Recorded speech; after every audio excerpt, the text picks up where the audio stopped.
이제 얼마 전에 신천지를 10년 동안 다녔던 사람이 와가지고 저한테 이제 상담을 요청해서 상담을 했어요. 근데 이제 그 상담하면서 탈퇴는 이제 하고 저를 찾아온 거예요. 제가 그때 탈퇴를 시킨 게 아니고, 탈퇴했는데도 저를 왜 찾아왔냐? 왜 찾아왔을까요? 그렇죠. 후유증 때문에 그래요. 그러니까 이제 후유증이 이제 불안, 불면, 초조 이런 게 있는데, 이제 그보다 제일 심각한 거는 아무 교회도 못 가는 거예요. 아무 교회도 못 가고 어디에서 말씀을 들어야 될지도 모르겠고 뭐가 진리인지도 모르겠고 하나님 있긴 있는 것 같은데 성경을 내가 어떻게 읽어야 될지도 모르겠고 뭐가 맞는지도 모르겠고 모든 게 다 불분명한 거예요. 그러니까 마치 그 목적지 잃은 배같이 그냥 표류하는 거죠. 그러니까 자기도 정말 답답하고 사는 게 힘들어서 저를 찾아온 거예요. 그래서 저랑 그래서 한 2시간 동안 이제 상담하면서 그 반증도 얘기해주고 제가 그 다음에 이제 참된 진리의 말씀도 제가 증거를 해줬어요. 그러니까 저를 만나기 전에는 굉장히 이제 불안했었다면 저를 만나고 나서는 이제 완전히 2시간 만에 이제 10년 동안 있었던 모든 그거를 이제 씻은 거예요. 새 사람이 된 거죠. 그러니까 앞으로 그 이만희 씨가 죽거나 뭐 정명석 씨가 죽거나 하면은 되게 많은 사람들이 이제 한마디로 사회 방출이 될 텐데 그 사람들 영혼을 우리가 이제 돌봐주질 않으면은 이제 그 사람들이 폐인이 될 가능성이 되게 높아요. 그러니까 폐인이 되죠. 그러니까 제가 하고 싶은 말은 뭐냐? 일꾼이 많이 필요하겠어요? 일꾼이 많이 안 필요하겠어요? 일꾼이 많이 필요하겠죠? 그럼 신천지 17만에 뭐 정명석 또 5만에다가 또 하나님의 교회 한 10에서 20만 사이에다가 뭐 이제 우리 생애에 이제 교주들 다 간단 말이에요. 그러니까 이제 일꾼들이 많이 필요합니다. 그러니까 사이비가 나오면 끝이 아니고 후유증이 엄청나요. 그래서 그거를 케어해주면은 이제 자기 인생 사는 거고 케어 못해주면은 평생 동안 그냥 그 사이비 영혼에다가 사탄에게 자기 영혼 침식당한 그 피해가 평생 가거든요. 구해줘야겠어요? 안 구해줘야겠어요? 구해줘야겠죠? 준비해야겠죠? 영혼 구원해야겠죠? 우리가? 자, 그래서 이제 준비되라고 오늘의 말씀을 준비를 했습니다. 오늘의 말씀의 제목이 뭐냐면, 지식은 교만하게 하며 사랑은 덕을 세우나니. 오늘 말씀 제목이에요. 이 말씀은요, 제가 나중에 그 정말 교회 좀 그런듯하게 이렇게 교회가 갖춰지면 제가 목사가 되고 나면은 전하려고 이렇게 꽁꽁 감추두고 아껴둔 말씀이에요. 아껴둔 말씀인데 오늘 해보려고 합니다. 진짜 쉽지만, 너무나 쉽지만 엄청 중요한 말씀이거든요. 거의 제가 지난날 했던 설교의 그 주제들 중에서도 정말 중요한, 한 5손가락 안에 들 것 같은 정말 중요한 말씀이에요. 이 말씀은 제가 옛날에 한 13년쯤 전에 성경을 막 읽어가면서 그때 깨닫던 시절이 있었다고 했었는데, 성경을 막 깨닫고 지식적으로 막 성장하던 때 갑자기 제 눈에 딱 걸렸던 말씀이에요. 이 고린도전서 8장인데, 여러분 그 고린도전서가 저는 특히 2장이 중요하다고 생각하거든요. 2장이 이제 우리가 지식을 어떻게 얻는가, 우리가 진짜 영적인 진리를 어떻게 얻는가, 어떻게 아는가. 사도 바울이 뭐라 그랬어요? 내가 사람의 말과 지혜로 복음을 전하지 아니하고 오직 성령의 능력을 나타냄으로 하였다 그랬어요. 이런 말씀들을 한 절 한 절 깨달아가면서 정말 저는 그때 성령께서 나와 함께 하신다라는 확신을 하게 됐어요. 왜냐하면 어떠한 곳에서도 이러한 깨달음을 제가 얻질 못했고, 성경 읽으면서 이렇게 막 하나님 말씀이 딱 열린 것 같은 이런 경험을 제가 해본 적이 없는데, 그거를 체험을 하고 있다 보니까 막 내 영혼이 비행기 타고 이륙하는 그런 느낌이에요. 막 이렇게 이륙하니까 저 땅 아래 있는 애들은 다 바보 같고 막 쟤네들 허접하고 저런 성경 한 장도 못 외우는 저런 어리석은 이럴 때 만난 게 바로 이 말씀입니다. 그럼 이 말씀을 좀 얘기하려고 사도 바울이 이 말씀을 지금 고린도 전서에서 하고 있잖아요. 그러면 사도 바울이 도대체 고린도 교회를 보면서 고린도 교회에게 어떤 문제가 있었길래 사도 바울께서 이런 말씀을 하셨나? 여러분, 고린도 교회 굉장하게 능력 있고 돈 많은 교회입니다. 그 고린도전서 읽으면 제일 먼저 고린도 교회가 지금 봉착하는 문제가 뭡니까? 제일 먼저 지금 봉착하는 문제가 뭐냐? 1장에서도 나오고 3장에서도 나와요, 이 문제가. 바울파. 딱 느낌 오죠? 고린도 교회가 봉착한 문제가 분열이에요, 분열. 근데 여러분, 그러니까 분열이라는 건 교회에서 어떤 사람은 저 뭐 담임 목사 따르고 어떤 사람은 저기 원로 목사 따르고 뭐 이런 거거든요. 여러분, 분열이 왜 일어납니까? 교만에서 일어나는 거예요. 교만에서. 그럼 교만에서 분열이 일어나는데 그 교만이라는 건 어디서 오느냐? 교만이라는 건요, 지식에서 와요. 지식이 아예 없으면은 교만을 할 것도 없어요. 고린도 교회는 굉장히 성경적인 지식들을 많이 갖고 있었어요. 그리고 심지어 자기가 원하는 사도를 골라가지고 따랐단 말이에요. 얼마나 이들이 교만을 했는지 사도 바울이 심지어 이들에게 세례 주는 것까지도 두려워할 정도였어요. 왜? 세례를 주면은 그 세례 때문에 이 사람들이 다시 태어나고 새로운 신자의 삶이 시작되고 이게 아니고 나 바울에게 세례 받았으니까 바울파다. 이렇게 됐거든요. 그러니까 영적인 진리, 영적인 질서, 하나님의 어떤 소중한 그 원리들을 터득을 해야 되는데 그런 걸 터득하기는커녕 오히려 갈라졌다는 거예요. 이게 하나님의 뜻이 아니거든요. 그래서 사도 바울이 심지어 세례 주는 것까지도 피해야 될 정도로 교만했던 교회가 바로 이 고린도 교회입니다.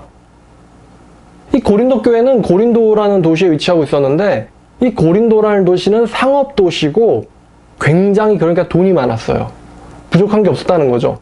그리고 이 고린도 도시에는 뭐가 발달했냐면 우상 숭배가 굉장히 발달을 해가지고 그 우상을 섬기는 신전들이 있었고 그 신전에는 그 신전 창기들이 있고 또 그 우상 신전에 항상 고기들을 바쳤단 말이에요. 고린도 시장에서 팔려 나오는 고기들은 거의 대부분은 우상의 제단에 바쳐졌다가 팔려 나온 고기예요. 그래서 이제 막 고린도라는 도시에서 이제 신앙을 갖게 된 사람들은 그 고기를 먹는 것을 굉장히 꺼려했어요. 아니, 내가 예수 믿는 사람인데 아무리 내가 고기를 좋아한다지만 어떻게 저 우상의 제단에게 바쳐졌던 고기를 내가 먹을 수가 있겠어. 난 고기 못 먹는다. 이런 사람들이 상당히 많았어요. 근데 고린도전서 8장을 읽어보면 8장 4절부터 보니까 그러므로 우상의 제물에 먹는 일에 대해서 말하자면 우리가 우상에서는 세상에서 아무것도 아니며 또한 하나님은 한 분밖에 없는 줄 아노라. 비록 하늘에나 땅에나 신이라 불리는 자가 있어 많은 신과 많은 주가 있으나 그러나 우리에겐 한 하나님 곧 아버지가 계시니 만물이 그에게서 났고 우리도 그를 위하여 있고 또한 한 주 한 예수 그리스도께서 계시니 만물이 그로 말미암고 우리도 그로 말미암아 있느니라. 지금 무슨 얘기하냐면 우상이라는 신이 있어요, 없어요? 없죠. 그럼 우상에게 바쳐졌다라는 게 우상이 뭐 고기를 받았다는 거예요, 못 받았다는 거예요? 못 받았다는 거잖아요. 여러분, 한국에서 이제 제사 문화가 있는데 조상님들이 와서 그 음식을 먹습니까? 못 먹거든요. 조상님들은 사람은 한 번 죽으면 심판이 있는 거지 뭐 조상님들이 영원히 구천을 떠도니까 여기 와서 밥상에서 밥 좀 먹고 가라 이런 거 아무것도 아니거든요. 우리가 예수를 잘 몰랐을 때는 조상님 공경해야지 와서 밥 드시기에 뭐 좀이라도 쉬다 가시게 제사 드리자 그랬지만 우리가 이제 진리를 알고 나면은 죽으면 끝이지 와서 구천을 떠돈다는 등 그런 게 없다는 걸 알기 때문에 우리가 오히려 담대하게 제사 드렸던 음식을 먹기도 합니다. 그렇죠? 아, 이거 우상에게 바쳐졌던 음식이니까 나 이 견과류는 안 먹습니다. 이럴 수도 있지만 우리가 대부분 그걸 먹어요. 떡국도 먹고요. 고린도 도시도 마찬가지였던 거예요. 우상이라는 신이 있어요, 없어요? 없단 말이에요. 내가 하나님 믿기 전에는 우상이라는 신이 분명히 있어가지고 뭐 주피터 신이 있고 뭐 비너스 신이 있고 제우스 신이 있고 뭐 이제 그렇지만 내가 하나님을 믿고 나니까 그러한 게 다 진짜가 아니라 허구에 불과하고 미신에 불과하다는 걸 알게 된 거예요. 그러니까 이제 우상에게 바쳐졌던 그 고기라는 게 우상이 없으니까 고기는 고기지. 그러니까 우상에게 바쳐졌던 고기를 신앙이 자랄수록 먹는데 전혀 거리낌이 없게 됐던 거예요. 그러나 이 지식은 모든 사람에게 있는 것이 아니므로 어떤 이들은 지금까지 우상에 대한 습관이 있어 우상의 제물로 알고 먹는 고로 그들의 양심은 약하여지고 더러워졌느니라. 이렇게 담대한 믿음을 가지지 못하고 그 우상의 제단에게 바쳐졌던 고기를 먹는 신자들의 마음이 더러워집니다. 이해하죠, 여러분? 이거 안 되는데? 이게 안 되는데? 이거 먹어야 되나 말아야 되나? 이러고 먹으면요, 먹을수록 양심이 더러워져요. 음식이 우리를 하나님 앞에 내세우지 못하나니 우리가 먹지 않는다고 해서 더 못 사는 것도 아니고 먹는다고 해서 더 잘 사는 것도 아니니라. 그런즉 너희의 자유가 정말 고등한 신앙을 가진 자들이 누릴 수 있는 이 자유가 믿음이 약한 자들에게 걸려 넘어지지 않게 되도록 조심해라. 이제 바울의 본론이 나옵니다. 지식이 있는 네가 우상은 아무것도 아니고 우상에게 바쳐진 고기도 아무것도 아니니까 먹어도 상관없다. 이건 단백질일 뿐이다. 라는 지식을 갖고 있는 네가 우상의 집에 앉아가지고 먹는 것을 누구든지 보면, 믿음이 여린 신자가 본다면 그 믿음이 약한 자들의 양심이 담력을 얻어서 우상의 재물을 먹게 되지 않겠느냐. 저거 해도 되나 보다. 되지 않겠느냐. 여러분, 이런 것과 비슷한 게, 여러분, 술 먹는 게 죄인가요? 아니면 담배 피는 게 죄인가요? 뭐 담배 피고 술 먹고 이런 것 자체가, 이런 걸 피는 행동 자체가 죄는 아니죠? 여러분, 술집 가는 게 죄입니까? 우리는 그러죠. 이제 즐기지 않으면 된다고. 그런데 제가 정말 신앙이 투철해가지고 술집을 가서도 맥주를 먹으면서도 그것을 즐기지 않고 그냥 내가 만나는 사람들을 구원시키고 전도하려고 술집에 가가지고 술 먹는 친구에게 말씀을 전할 수는 있어요. 그리고 그 친구랑 어울려주기 위해서 술을 한잔할 수도 있습니다. 그런데 나의 그러한 신앙의 고상함을 알지 못하는 약한 신자가 저분 전도사님인데 술집 들어갔네? 이러면 그 사람이 술집 들어간 거에 대해서 좀 이렇게 무감각해지지 않겠어요? 11절. 그러면 네 지식으로 말미암아 그 믿음 약한 자가 멸망하리니 그를 위해서 그리스도께서 죽으셨도다. 이같이 너희가 형제에게 죄를 지어 그 약한 양심을 상하게 하는 것이 곧 그리스도께 죄를 짓는 것이니라. 지금 바울이 그러면 고기를 먹으라고 말하는 거예요? 먹지 말라고 하는 거예요? 그 고상한 지식을 가진 사람에게 우상의 제단에게 바쳐진 고기를 먹으라는 거예요? 말라는 거예요? 지금 성경을 보면은 먹어도 되는데 결론은 먹지 말라는 거예요. 왜? 우상에게 바쳐진 그 제단에 내가 담대하게 가서 먹는 것을 믿음이 약한 형제가 본다면 그 형제가 망쳐지게 될 것이고 멸망할 것이다. 너의 그 섣부른 지식 때문에 저 형제가 멸망하는 것이니 그게 바로 죄 짓는 거다, 그리스도께. 그러므로 마지막 절이죠. 그러므로 만일 음식이 내 형제를 실족하게 한다면 나는 영원히 고기를 먹지 아니하며 내 형제를 실족치 않게 하리라. 그러니까 사도 바울은 내가 좋아하는 고기를 먹는 것 그 이전에 내가 주님께 받은 바 내 사명과 저 맡겨진 영혼, 저 영혼들이 훨씬 더 소중하기 때문에 자기의 욕구를 지금 뭐합니까?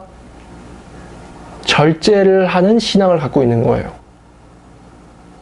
지금 사도 바울의 행동의 판단 기준은 우상에 대한 지식입니까? 아니면 저 형제를 향한 사랑입니까?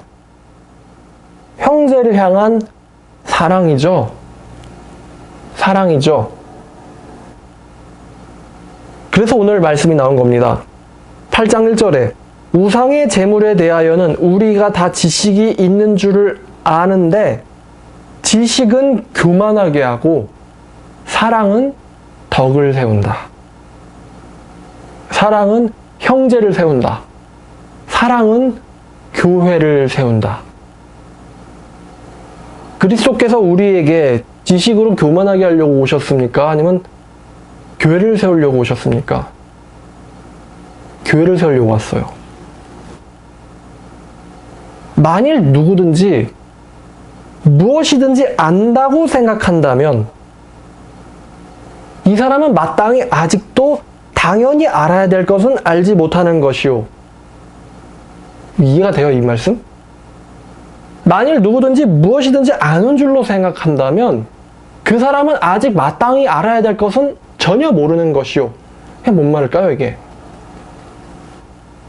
지식들을 다 알고 있는데 지금 뭘 모르고 있는 거예요? 그렇죠. 그 지식을 주신 목적을 모르고 있는 거예요. 그래서 지금 사도 바울이 이 말을 하고 있는 거예요. 지금 뭐든지 알고 있다고 하는 게 중요한 게 아니고 그 알을 하나님께서 왜 주셨는가? 내가 온 것은 양으로 생명 주고 더 풍성하게 살게 하려고 왔다. 우리에게 그런 지식 주신 이유는 우리로 하여금 그 다른 형제들을 세우고 영혼 구원하게 예수님의 오신 목적에 동참하게 하려고 그 지식 주신 거예요. 중요한 건 지식이 아니라 하나님의 목적과 부합하게 살고 있느냐가 중요한 거예요. 근데 지금 이 고린도 교회는 이 지식을 자랑을 했지만, 은사를 자랑했지만 막상 지식과 은사를 주신 그 근본적인 이유를 알지 못했어요. 그러니까 방언 있다고 자랑하고, 예언한다고 자랑하고, 사도 바울한테 혼나잖아요. 헛된 방언 은사 자랑하지 말라고. 지식 가진 거 자랑하지 말라고. 중요한 건 3절인데 누구든지 하나님을 사랑한다면 그 사람은 하나님도 알아주시느니라. 다시 말하면 하나님께 알려진 사람이다. 누구든지 하나님을 사랑한다면 하나님께 알려진 사람이다. 여러분들 하나님께 알려졌습니까? 하나님이 여러분들을 알고 계세요? 내가 하나님 아는 거 말고 하나님이 여러분들을 알고 계세요?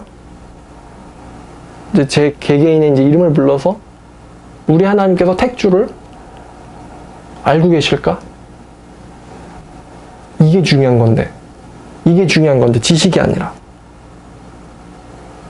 제가 그래서 성경을 10년 전에 13년 전에 읽으면서 굉장히 지식들이 이렇게 쌓게 됐어요. 뭐 심지어는 하루에 성경을 2장을 암기할 정도니까. 통학할 때 한 장 외우고 그다음에 집에 갈 때 한 장 외우고 그 정도가 됐으니까 성경을 그냥 읽으면은 절절히 다 들어와요. 그러면서 막 암기가 된단 말이에요. 그런데 이제 다른 애들이랑 얘기해보면은 무슨 얘네들은 성경을 알기는커녕 자꾸만 헛소리하고, 그러니까 이제 제가 그때 가서 이거는 선택된 자고 여기는 이제 유기된 자고 뭐 이런 식으로 막 갈려지면서 이러면 이제 뭐가 되냐? 판단이 돼요. 판단이 되고 타인을 재고 평가하기 시작하는 거예요. 그리고 이제 좀 더 나가면은 이제 타인을 깔보기 시작하죠. 제가 그랬어요. 근데 막 이렇게 지식 가지고 남들이랑 논쟁하겠어요, 안 하겠어요? 논쟁도 하죠. 그러면 논쟁하면 이겨요. 근데 이 말씀이 어느 날 제 마음을 딱 때렸어요. 이 말씀을 쫙 줄을 치면서 만일 누구든지 무엇을 아는 줄로 생각하면 그는 마땅히 알아야 될 것을 아무것도 모르는 자다. 이 말씀이 갑자기 제 마음에 딱 걸리면서 이거 내 얘기하는 것 같은데? 라는 생각이 든 거예요. 그러면서 그 윗절을 보니까 지식은 교만하게 하는데 사랑은 덕을 세운다. 여러분, 지식으로 비교하자면 사도 바울만큼 지식 가진 사람이 있겠습니까? 없겠죠? 없단 말이에요. 근데 사도 바울이 지금 지식 자랑을 합니까? 사도 바울이 한번 덤벼봐라. 응? 내가 다 깨버리겠다. 지금 이런 태도예요? 아니에요. 사도 바울은 연약한 자의 입장에서, 낮아진 자의 입장에서, 섬기는 자의 입장에서 하소연을 하고 있어요. 그래서 이거를 보고는 제 마음속에 이제 크게 걸렸던 거예요. 아, 내가 사실 아무것도 몰랐고 전혀 쓸데없는 놈이었구나. 쓸모없는 사람이었구나. 한국말에도 선무당이 사람을 잡는다는 말이 있어요. 그리스도께서 우리에게 지식을 주신 그 목적은 다른 사람들의 영혼을 구원하게 하려고 주셨어요. 세상에서 우리가 토학파처럼 성경 잘잘잘 외우면서 막 이러고 이게 진리라고 이렇게 우리 영혼 즐겁게 하려고 지식 주신 게 아니고 이 지식을 통하여 다른 사람들을 구원케 하려고 우리에게 이 지식을 주셨어요. 대부분의 많은 사람들이 이 지식의 함정에 빠져 있습니다. 지식의 함정에.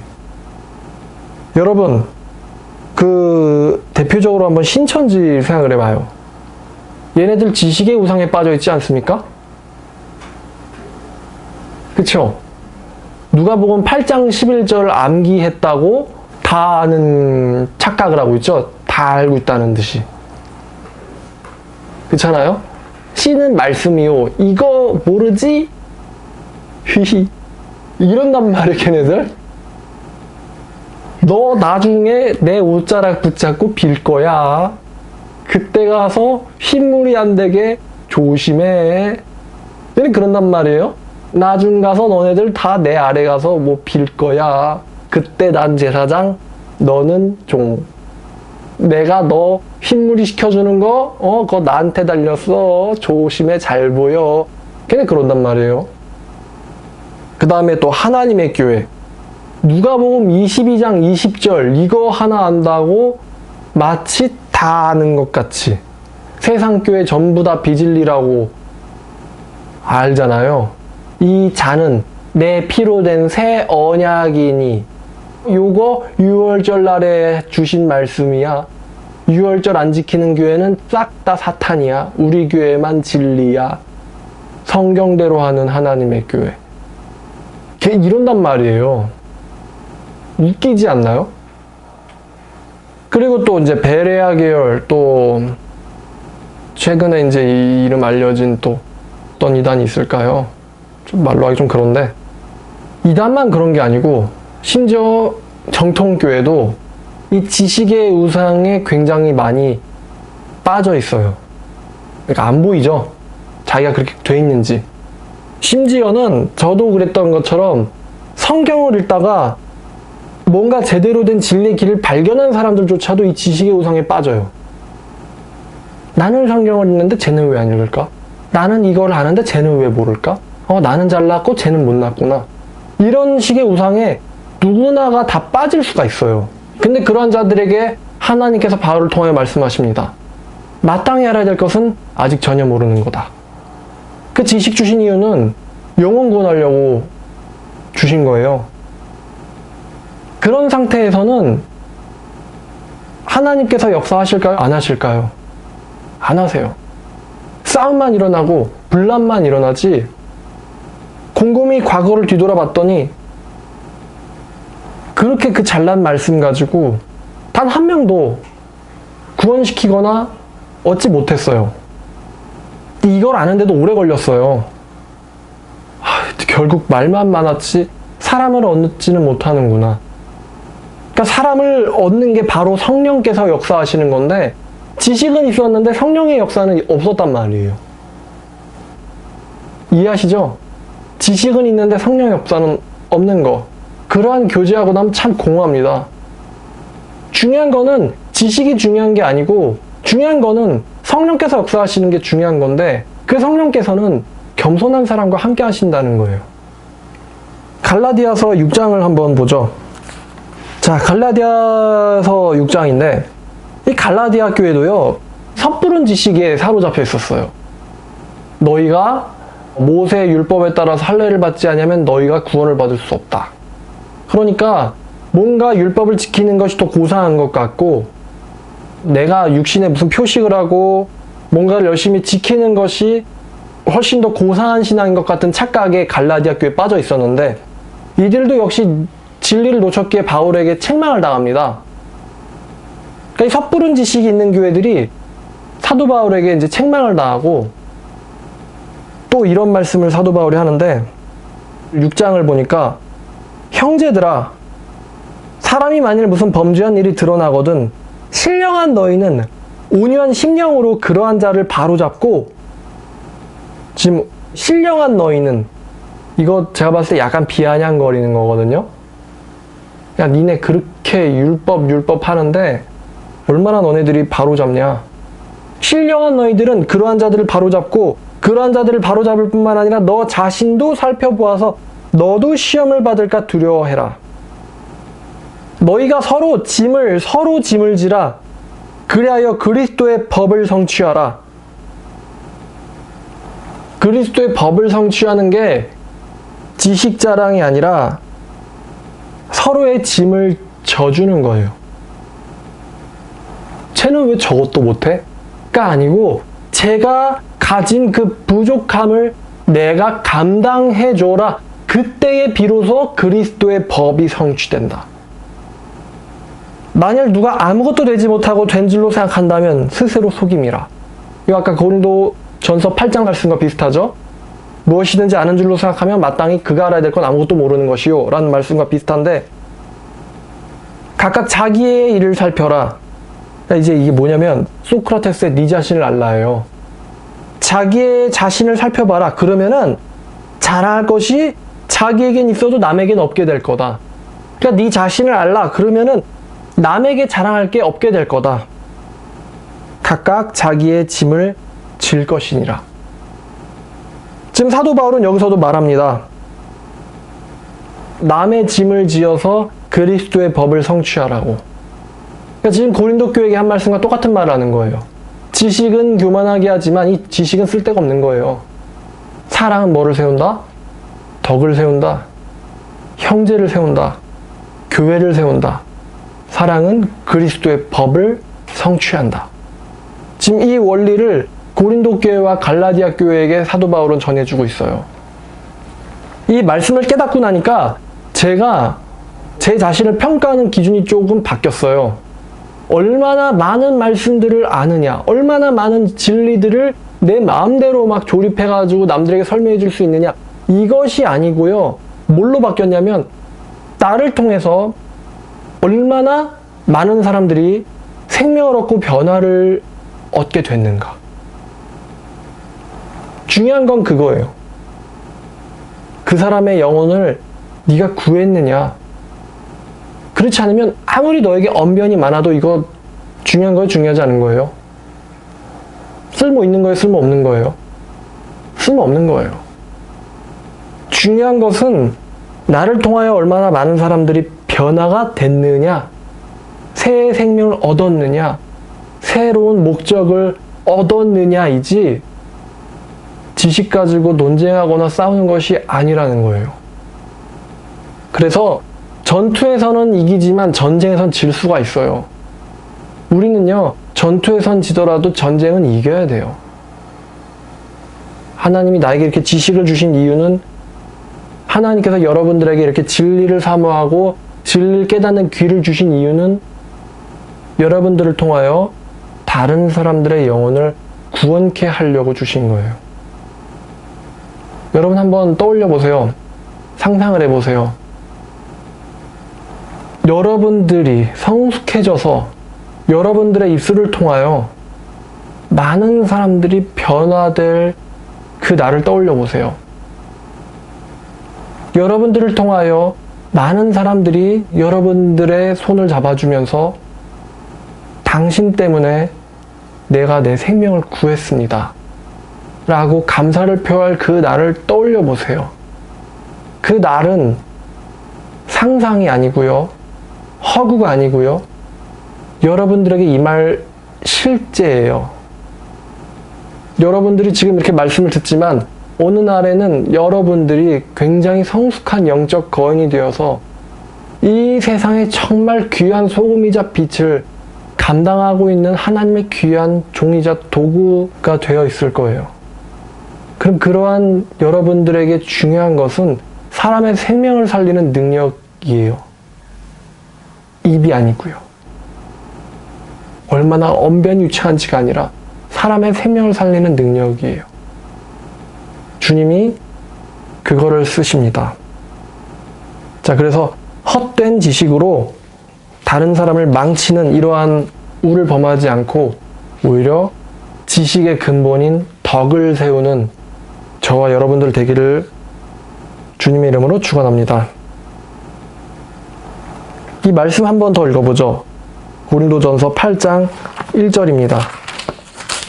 우상의 제물에 대하여는 우리가 다 지식이 있는 줄 아나 지식은 교만하게 하며 사랑은 덕을 세우나니. 이 말씀 깨닫는 저와 여러분 되시기를 주님의 이름으로 축원합니다. 기도하겠습니다. 하나님 아버지, 이렇게 말씀을 전하면서도 정말 가볍진 않았나? 또 지식 자랑을 한 것은 아닌가 되돌아보게 됩니다. 아버지, 생명을 살리는 아버지의 능력이 우리를 통하여 나가기를 원합니다. 먼저 철저하게 훈련되고 겸손하여져서 자신을 내세우지 아니하고 주님만을 내세울 줄 아는 겸손한 자 되도록 도와주시옵소서. 아버지 감사합니다. 이 모든 말씀 우리를 구원하신 예수님의 이름으로 기도드렸습니다. 아멘.